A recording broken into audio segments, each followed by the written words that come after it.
Hi everyone, I'm Stephen Friedman. I want to talk to you today a little bit about some simple tools for coaching and mentoring your employees. You know, I think the first place to start is to really look at an employee and employer relationship the same way we do almost like any other relationship that we have in life, in that it is a relationship between two human beings. So the first step to being able to really be a helpful coach and mentor for your employees is to begin to develop some rapport. What does rapport mean? Rapport means developing a really close human connection between you and one of your employees.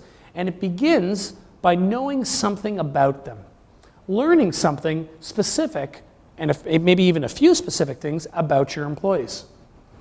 You know, I have an expression that I like to use.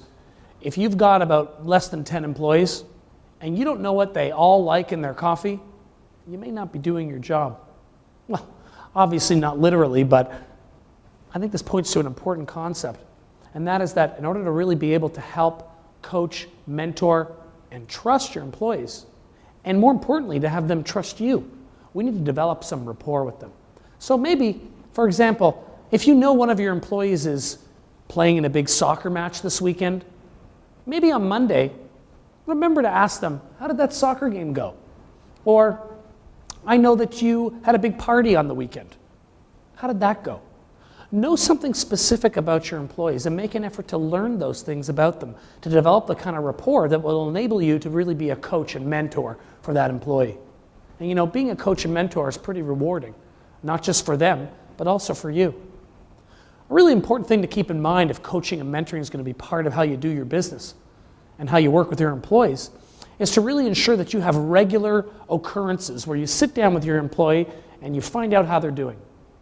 Not to check in on specific projects or tasks or goals that they're working on, but more to sort of say, hey, how are we doing? How are we working together? And even more importantly, as a manager or a boss, how am I doing? Am I doing a good job at managing and mentoring you? In what ways can I be more helpful to you? A potential problem with coaching and mentoring, and anytime you're helping somebody else, is resisting the urge to judge, evaluate, or criticize them. An alternative might be, instead of judging, evaluating, or criticizing, instead provide an alternative, or what I call the instead of. So it looks something like this. Employee, instead of doing this thing over here that didn't work, why don't we maybe try this over here? It's a really great way to provide advice to people by providing an alternative instead of judging, evaluating, or criticizing. And lastly, make sure that when they do meet specific goals, again, that we notice them, that we pay attention to the achievement of those goals so that we can really continue to develop the kind of relationship that allows us to help them, coach them, and mentor them. Again, rewarding for both you and the employee. Give it a try.